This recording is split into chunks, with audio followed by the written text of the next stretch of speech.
Hello, and welcome back to another episode of the Audible Waters podcast. I'm your host, Ralph Jesperson. In this episode, I am doing a follow up to my last episode that you can find here. In that one, I talked about 3 jobs that I know that God has given me to do and about how the prophetic conferences are a real problem, and in reality, they are a group of false prophets meeting a desire people have to hear direction from God from a third party instead of investing the time and energy themselves in the belief that they can hear from God directly. Yet Jesus clearly states that his sheep hear his voice, and a stranger they will not follow. The false prophets in these networks are the strangers that no one should be following. So, I attend a weekly prayer group in 2008 to 2009 for some months to check them out, and they were a international house of prayer related group. After clearly seeing the problems, I left, and shortly thereafter, I had a dream that was really quite interesting. So here I share that as I believe it was God showing me quite clearly just what this cultish group promoting the false kind of prophecy really is. This is in a format that you can read or listen to or both. The dream opens with me being a passenger in a car driven by an old friend and roommate of mine. We were driving out in some rural, mountainous area on our way to a prophetic workshop. The car was in the left lane, and we were driving through an area where the road had been cut down into the side of a tall hill. The road was curving and you could not see what was behind the hill. When we cleared the hill, we saw a tornado up ahead a short distance in the right-hand lane. The tornado had not yet touched down, but was just about to. Then, faster than a blink of the eye, the tornado touched down and dashed off to the left as we were driving fast towards it. It just barely missed the car. We were both very shaken from the experience. I remember telling my friend that we must have missed it by that much, holding up my fingers. My friend slowed the car down, and then pulled off the road to the left side in order to catch his breath, before continuing the drive to the workshop. I took my shoes off and for some reason was fumbling around with them, even sticking one in my mouth at one point. Then I quickly thought to myself, what am I doing? I took it out of my mouth. Next thing I know, we had arrived at the workshop. I walk in the door, but my friend is nowhere to be found. I start looking for a seat to sit down. This is a classroom setting with students' chairs with a tabletop for books and writing. I spot a woman I know who leads the local International House of Prayer franchise in the room. Of course, wherever there is a workshop, she will be there if she can afford it. I decide I want nothing more to do with her, so I look for somewhere else to sit. When I sit down, I start by telling my story of the close encounter with the tornado that happened on the way there to some other people sitting next to me. They start to speculate on what it might mean in a prophetic sense. Next thing I know, I find myself standing in a park, looking down at a black car on its side and half submerged in a pond. Inside I saw 2 lifeless-looking men still in their seatbelts. Then I saw a man who was a retired police detective standing there next to the car. At the time of the dream, he was pastoring a Vineyard franchise church, but in the dream he was still the sergeant over the detective department. He began to tell me the facts that led up to this accident. He said that the 2 men had gotten drunk and passed out at the wheel.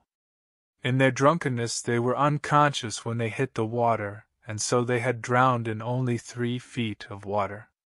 Only the driver's half of the car was under water. Someone had moved the bodies, for their heads were above the water when I saw them.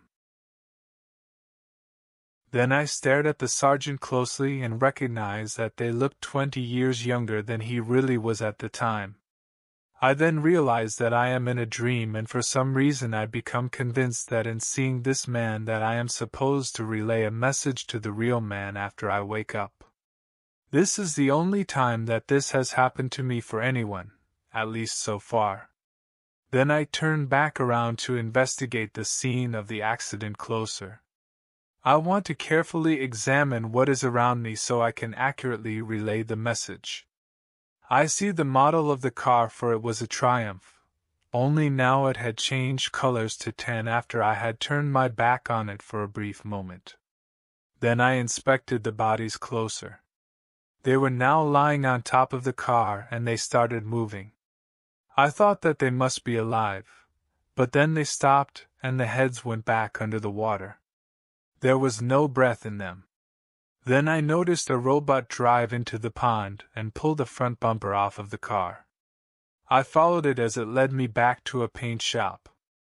I walked in and saw that this robot was putting a white coat of paint over the tan bumper. It was then that I realized that there was a whole robotic operation that was pulling off parts of the exterior, repainting them, and putting them back on the car, even while it still sat sideways in a pond. All this without removing the car from the pond. Then I turned around and walked out of the paint shop. I see some people in front of me who I recognize to be agents of Satan and enemies of the cross, so I turn and walk another way. Next I see a man that I instantly recognize as actually being an angel. I walk up to him and ask if he has a message for me to deliver to this vineyard pastor. He asks me to follow him to where he is going, so I do, while being skeptical about which side this angel belongs to. So I do what Jesus commands us to do. I test the angel to see who he will say Jesus is. He passes this test. So I continue following him, and I see a building ahead, and I realize that I am being led to what is called an Angelic Workshop. I see more people under Satan's influence staring into the building from the outside. I suppose that they are about to attack and try to interrupt what is going on inside, but I walk right through them and into the door. They just stand and stare, and with blank looks on their faces. Inside the building I see the angel who is the key speaker for the night, and I am surprised to see that it is a different angel from the one I was following. This angel is just getting warmed up as he starts to speak. I find a seat listening intently for the message I am supposed to deliver, but I have problems concentrating, for the opening remarks appear to be concerning absolutely nothing of any actual importance. Instead, I notice a large gray slug on the back of the man who was sitting right next to me. It was about 3 inches long. I find myself pointing at it and asking out loud, "What is that?" The lady sitting in front of him thinks that I am talking to her, so she turns around and gets out of her chair. At this point I am paying no attention whatsoever to what the angel speaker is saying in his preliminary remarks. She walks over and proclaims that she knows exactly what that is. She says, "Oh, that is a spirit of lust." She looks very unconcerned about it being there. I start to wonder if it is a sexual thing, and maybe every guy here has one. Then I notice about 3 dozen small insects crawling on her back. They do not look like any insects I have ever seen before. So I ask her to tell me what those are on her back. She says, "Oh, those are beneficial things and are nothing to worry about." I do not buy it. She starts to quote some scriptures one after another that are not in sequential order but are randomly chosen, jumping from book to book like some weird stream of consciousness. I remember the last thing that she quotes. "Open thy mouth and I will fill it." I start to open my mouth to say something in reply when I wake up. As I am waking up, the conversation continues in my head where I say that the insects are something demonic that attaches itself to women who develop an acute obsession with supernatural power and gifts in the Christian world for entirely wrong, self-centered motives. I have to admit that this is one of the most interesting dreams with a very direct message that I have ever received. I take it that God really wanted me to see and understand very, very clearly just what these prophetic conferences are really about. While the overall message is not hard for anyone to get right away, let me share my 2 cents worth looking back at this as this happened over 15 years ago now. I will take it in order that I saw it. The man who was driving the car, later I would learn, after 12 years had passed, had embraced a heresy of universalism. I'm not sure if this was a warning of do not be a passenger in this man's vehicle in the future, namely sitting under his teaching he was doing, but it could be seen that way. The close encounter with the tornado then could be interpreted as a warning not to go to the prophetic meeting and do not accept my old roommates embracing a heresy in the future. Interestingly, this was the first time I remember seeing a tornado in a dream, and the first time I had a close encounter with one that narrowly missed me. I made 2 videos about the specifics of those other dreams, which were similar, that do not cover every single time I've had dreams like this. But you can find links to those videos here. Next thing I know, I am fumbling with my shoes and putting them in my mouth. Then I look at what I'm doing and stop myself.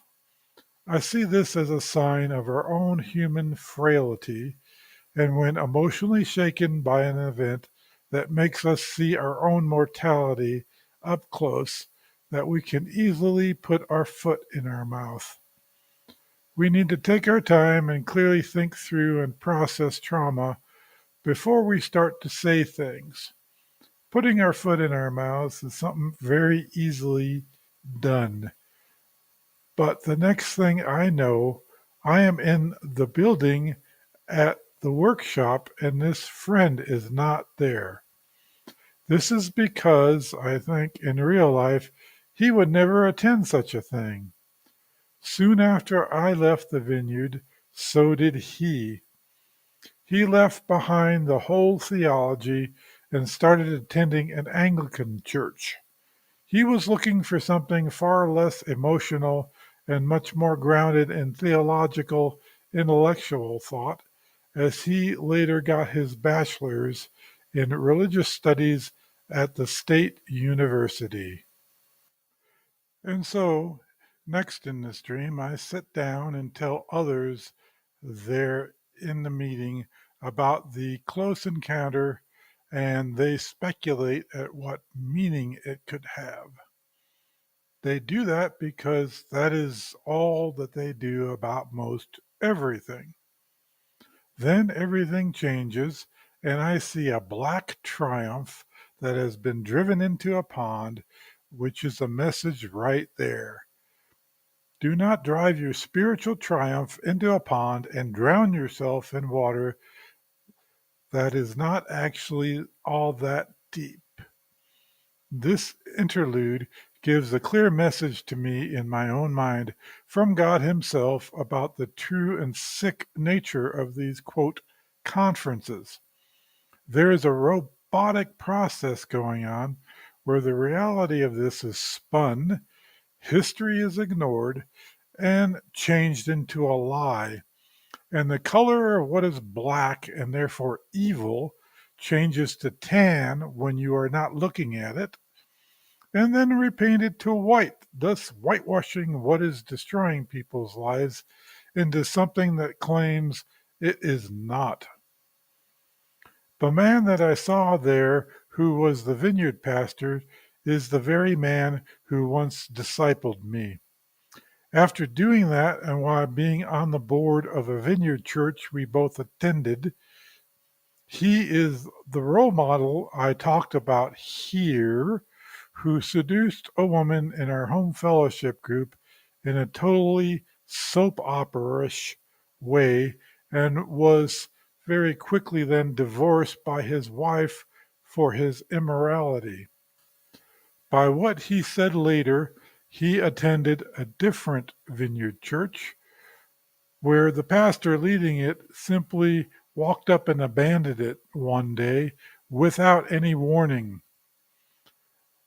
This man, the man who discipled me, is a gifted teacher who was drafted into the position by his own account by taking the leadership of that church after it was abandoned. Knowing him well, I could see how that happened, although let me also clearly state that by his failure, he does not have a good reputation and should never be in any position of leadership again, according to my understanding of Scripture. He was leading it at the time of this dream, though, and it later died completely after not too much time had passed. He would go on to get a counseling degree from a university, which was a radical life change, but could not use it as a business because the things that made him a good detective and leader in the department are not the kind of skills that make for someone people want to tell their innermost secrets to and traumatic events in order to try to receive some compassionate counseling. What happens next is the police detective gives me the facts. How to interpret them was clear to me. The lady who led the IHOP related group I mentioned used to wear a shirt that said heavy drinker to her meetings. She was formerly a drug addict, and I saw her clearly working herself up with adrenaline by leading worship. She never stopped being an addict. She just switched to a less obvious, dangerous drug. She used to brag about leading her meetings in a spiritually drunken state. She is among a group of people from the Pentecostal tradition that take the scripture in Acts talking about other people thinking that the disciples going out and preaching about Jesus in languages that they did not know, they thought that they were being drunk and reinterpreted that in error. The scriptures do not say that they were actually drunk. They said some of those listening thought they were. And so they quickly dismissed an actual miracle that was taking place. This detective did not think that this Pentecostal drunkenness in worship was a good thing, and neither did I. It is the way to take your triumph and drive it into a pond and, spiritually speaking, kill yourself. Next, I run into what looks like a man, but instantly recognize as an angel, and so I do what all of us should do in that case. Test him by asking him who he says Jesus really is. If he gives you the Sunday school answer right out of our scriptures, he is a holy angel.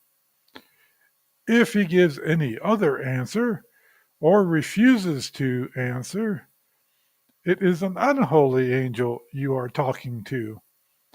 I made a whole video about my encounters with angels and dreams here where I can go over this subject in depth.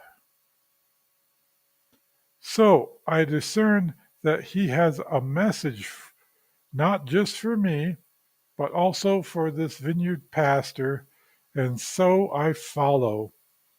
What he showed me was not what I was expecting. Next, I walk right through a group of people who are openly opposed to the true gospel, because later I would find out that there was no real gospel inside that building either, just deception. Inside, there is a man who claims to be an angel speaking. It is different than the real angel I have followed there for good reason. The holy angels only speak to us on orders, not from us asking questions, but from God telling them directly to speak to us. Otherwise, they always remain silent. If we encounter an angel all too willing to speak to us and answers questions that we have that are not the litmus test, we are talking with an unholy one. The real ones do not do this, and sometimes a mere man will claim to be more than what he really is. So maybe it was an angel there, a fallen one, or maybe it was just a man lying. Either way, it had nothing to do with our God. And so, next I encounter what the real angel wanted me to see: demonic spirits attached to Christians inside the meeting. A man with one that a lady recognizes as a spirit of lust, though she does not care, which is clearly not right. And this woman with what I recognize as a spirit of divination that she dismisses as something holy when it was most certainly not. This was the clear message. These meetings are not holy, they're not Christian, they are demonic and deceptive in their nature. Period. This is white witchcraft disguised as something holy. The men get into it because in real witchcraft, the warlocks tend to be full of lust and try to use their spiritual power to force female witches into their sexual bidding that the women absolutely despise. No surprise, then, that men like Mike Bickle use their hidden witchcraft to manipulate the women around them who are deceived about what is real and good Christianity and what is a false and highly toxic substitute. The draw for men in leadership in these groups is lust for control over women. The draw for women is wanting to believe that they are spiritually powerful and that they can cast spells few others can in order to help people. This is white witchcraft. I do not judge their motives in wanting to help, but the mechanism to try to do so is fraudulent and manipulative itself. It is evil. For instance, the IHOP lady I mentioned had a son turning 18 when I left. He so much wanted to get out from under her that he joined the military, even though that meant he was going to be going to Iraq or Afghanistan and risking his life fighting Islamic militants. This spoke volumes to me as he very obviously viewed being in her house that he was living in as being worse than that. The last thing to note is that the use of scriptures by these prophetic people is done in a confusing proof texting way. It is not logically consistent and jumps around creating something totally false that the scriptures never say when seen in their actual context and in actual order. The men and women doing this are not logically thinking and not properly discerning either what the Bible actually says or who the real Jesus actually is. Instead, they have a seriously skewed view of both. And so, on that note, I will close this video. So God bless until next week.